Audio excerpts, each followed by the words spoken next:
Now let's move on to the grammar portion of this exercise, in which the first question which we have is forms of verbs. So the first question here is कि आखिर verb होता क्या है? तो जब हम verb की बात करते हैं, basically verb is a word which describes an action, state or occurrence. जैसे कि चलना, उठना, बैठना, eating, sleeping and writing as well. Now let's move on to the forms of verbs. तो हमारे पास verb की 5 किस्म की फॉर्म्स होती हैं. अब हर फॉर्म दूसरे से बिल्कुल डिफरेंट है. सबसे पहले हमारे पास जो फॉर्म आती है उसको कहते हैं बेस फॉर्म. बेस फॉर्म एक वर्ब की वो फॉर्म होती है जो अपनी ओरिजिनल फॉर्म में होता है और उसी फॉर्म के साथ एक डिक्शनरी में एंट्री भी होती है. जैसे कि हमारे पास पहला वर्ड है जंप. तो जंप एक ऐसा वर्ड है जिसके साथ आप उसकी बेस फॉर्म में, ओरिजिनल फॉर्म में ना ही एस या ना ही ईडी का इजाफा करेंगे. इसी तरह हमारे पास दूसरा वर्ड है ईट. अब ईट की हम बात करें तो इसकी ओरिजिनल फॉर्म ईट ही होती है. इसके साथ आप एस या ईएस का इजाफा नहीं कर सकते.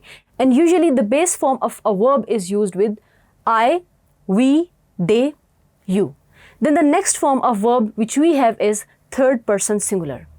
इस फॉर्म ऑफ वर्ब में हम किसी भी वर्ब के साथ एस या ईएस का इजाफा करते हैं और ये फॉर्म यूजुअली प्रेजेंट टेंस में यूज़ की जाती है. लेकिन यहाँ आपने इस चीज़ का ख्याल रखना है कि ये आई, वी, दे या यू के साथ या किसी भी प्लूरल नाउन के साथ यूज़ नहीं की जा सकती, बल्कि this form of verb is used only with he, she, it और एनी सिंगुलर नाउन. जैसे कि हमारे पास वर्ड है जंप, तो इसके साथ हम एस लगाएंगे तो ये बन जाएगा जंप्स. ईट है तो ईट के एंड पे हमने सिर्फ एस लगाना है तो ये बन जाएगा eats. Then the third form of verb which we have is present participle. अब ये form of verb third person singular form से काफ़ी डिफरेंट होती है और इसकी पहचान ये है कि किसी भी वर्ब के एंड पे हमने ing लगा देना है और इस तरह की फॉर्म को हम कहते हैं present participle form. And this kind of form is used with continuous tense, चाहे वो प्रेजेंट का हो, पास्ट का हो या फिर फ्यूचर का हो. Then the fourth form of verb which we have is simple past tense. अब ये एक ऐसी फॉर्म है जो I, we, they, you, he, she, it सबके साथ यूज़ होती है, लेकिन इसका इस्तेमाल सिर्फ पास्ट इंडेफिनिट टेंस में किया जाता है.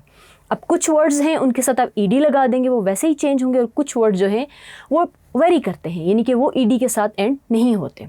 इस तरह की फॉर्म को हम कहते हैं simple past tense. And the last form which we have is past participle form. अब पास्ट पार्टिसिपल फॉर्म हमेशा हम परफेक्ट टेंसेस में यूज़ करते हैं और इनकी पहचान ईडी होती है और हर वो वर्ब जिसके एंड पे ईडी लगेगा उसको हम रेगुलर वर्ब कहेंगे और हर वो वर्ब जिसकी चेंजेस वेरी करते हैं, यानी कि कभी en लगेगा, कभी outh लग जाएगा, तो इस तरह के वर्ब को कहते हैं irregular verbs. So this is past participle form of verb.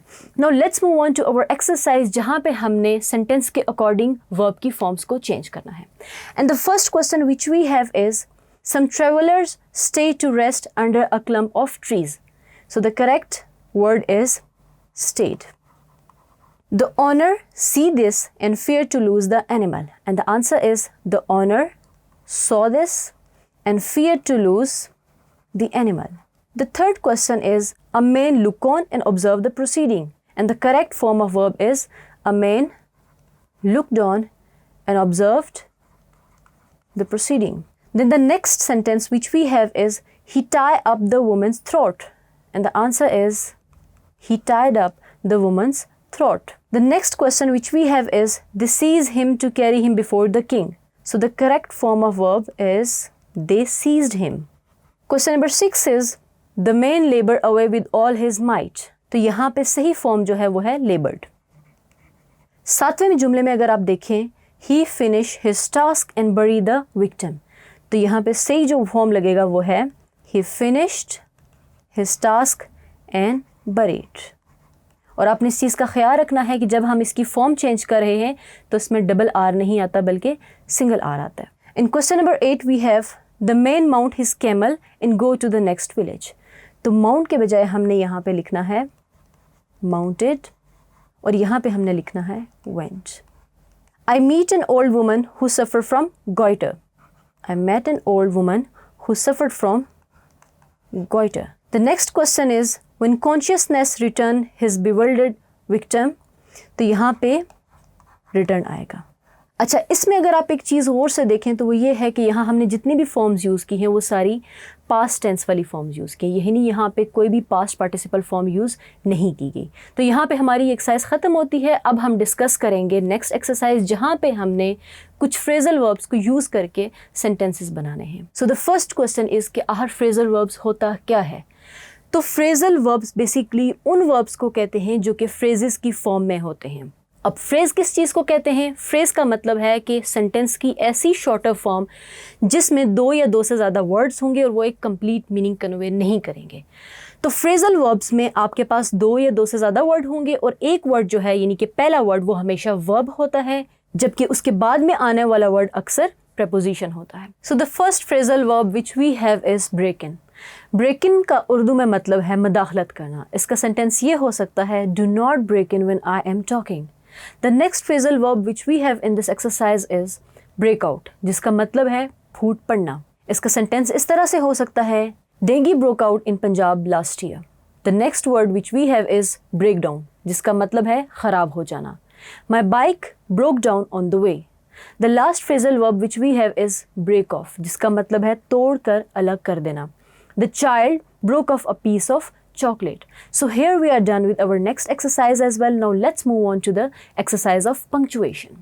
So सबसे पहले क्वेश्चन ये बनता है कि हर पंक्चुएशन होता क्या है। तो पंक्चुएशन बेसिकली उन तमाम मार्क्स को कहते हैं जो कि एक सेंटेंस में उसके मीनिंग को क्लैरिफाई करने के लिए आते हैं।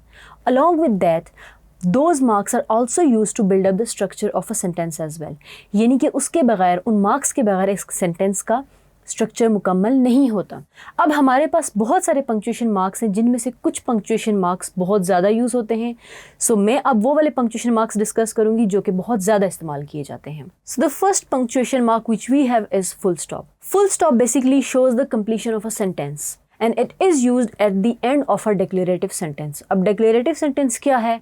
Declarative sentence एक ऐसे sentence को कहते हैं जो एक simple statement को बयान करता है जिसमें कोई declaration हुई हो, जैसे कि I am coming, तो इसके end पे हम full stop लगाएंगे।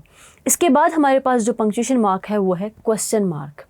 सो क्वेश्चन मार्क बेसिकली ऐसे सेंटेंस के एंड पे लगाया जाता है where we are asking questions, लेकिन हमने इस चीज़ का ध्यान रखना है कि क्वेश्चन मार्क हमेशा डायरेक्ट क्वेश्चंस के एंड पे आता है, यानी वो कभी भी इनडायरेक्ट क्वेश्चंस के एंड पे नहीं आता। यानी कि इफ़ आई से आर यू कमिंग, तो आर यू कमिंग एक डायरेक्ट क्वेश्चन है, तो इसके एंड पे हमेशा क्वेश्चन मार्क आएगा। लेकिन इसके बजाय अगर मैं कहती हूँ she asked me if I am coming, तो अब इसके एंड पे मैं क्वेश्चन मार्क नहीं लगा सकती क्योंकि ये एक इनडायरेक्ट क्वेश्चन है। So the third punctuation mark which we have here is exclamation mark.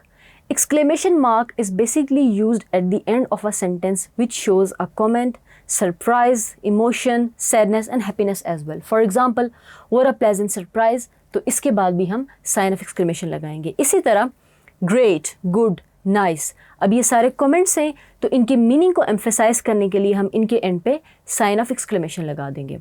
The next punctuation mark which we have is comma. अब कॉमा के ढेर सारे इस्तेमाल हैं. सबसे पहला यूज़ कॉमा का ये है कि it is use between those sentences और those clauses which are totally independent. यानी कि आप दो ऐसे क्लॉजेज के दरमियान में लगाएंगे जिनके बीच में से अगर आप कॉमा को हटा भी दें तो वो क्लॉजेज अपनी ऑन पे एग्जिस्ट कर सकते हैं. For example, she likes grape juice, comma her mother likes Apple juice. तो इनके बीच में से अगर आप कॉमा हटा भी दें तो ये दोनों क्लॉजेज एक कंप्लीट मीनिंग कन्वे करते हैं. Apart than that, comma is also used for listing. For example, I have books, comma, bags, comma, pencil, comma, and a rubber. यानी कि हम लिस्टिंग के लिए भी यूज़ करते हैं और दो इंडिपेंडेंट क्लॉजेस को कंबाइन करने के लिए भी. इसके बाद जो हमारे पास पंक्चुएशन मार्क है दैट इज़ कॉलन. अब कॉलन का जो मेजर यूज़ है हमारे पास वो ये है कि it is used for explanation. यानी जब भी हम किसी चीज़ को एक्सप्लेन कर रहे होते हैं तो हम कॉलन यूज़ करते हैं. जैसे कि आई हैव फॉलोइंग स्टफ़. अब स्टफ़ के आगे मैंने कॉलन लगा देना है और नीचे मैंने लिस्टिंग कर देनी है. Bags, books, pencil and rubbers. यानी कि हम लिस्टिंग के स्टार्ट में भी इसको यूज़ करते हैं. The next punctuation mark which we have is semicolon. अब सेमी कॉलन का एक ही मेजर यूज़ है that it is use between two independent clauses. अब आप यहाँ सोच रहे होंगे कि दो इंडिपेंडेंट क्लॉजेस के दरमियान तो कॉमा यूज़ होता है. Yes, you are right. To connect to independent clauses, we can use comma as well as semicolon. लेकिन दोनों की कंडीशन एक ही है कि जब आप कॉलन, सेमी कॉलन या फिर आप कॉमा को रिमूव करेंगे तो दोनों क्लॉजेज इंडिपेंडेंटली एग्जिस्ट कर सकते हैं। The next punctuation mark which we have is quotation marks. Now quotation marks are basically used to directly quote somebody's words. जैसे कि आप कहते हैं she said, फिर quotation marks आपने लगाने हैं और उनके दरमियान लिखना है I am coming. And the last punctuation mark which we have here is hyphen. So hyphen is basically used to connect two words to make a compound noun. For example, camel man. अब camel man को आपने connect करने के लिए उनके दरमियान में hyphen लगा देना है. Now let's move on to the exercise of punctuation. Do you not perceive? Answered the camel man. I wish to show you that what is good for camels is not therefore good for poor old men and women. So first of all, we have to capitalize the word do. Do you not perceive? अब यहाँ देखा जा सकता है कि ये किसी के exact words हैं, तो हमने इनको inverted commas में रखना है. And secondly, this is a question. तो इसके end पे question mark लाजमी लिखना है. Do you not perceive? Answered the camel man. No, we have to put a full stop at the end of the sentence क्योंकि यहाँ पे एक sentence complete हो जाता है. I wish to show you that what is good for camels is not therefore good for poor old men and women. Again, ये किसी के words हैं इसलिए हमने इनको भी inverted commas में रखना है. I wish to show you that what is good for camels is not therefore good for poor old men and women. अब यहाँ पे एक natural pause है इसलिए हमने not के बाद भी और therefore के बाद भी एक कॉमा लगा देना है और यहाँ पे जब सेंटेंस की कंप्लीशन हो रही है तो हमने एक फुल स्टॉप लगाना है. आई होप कि आपको ये एक्सरसाइज समझ आई होगी.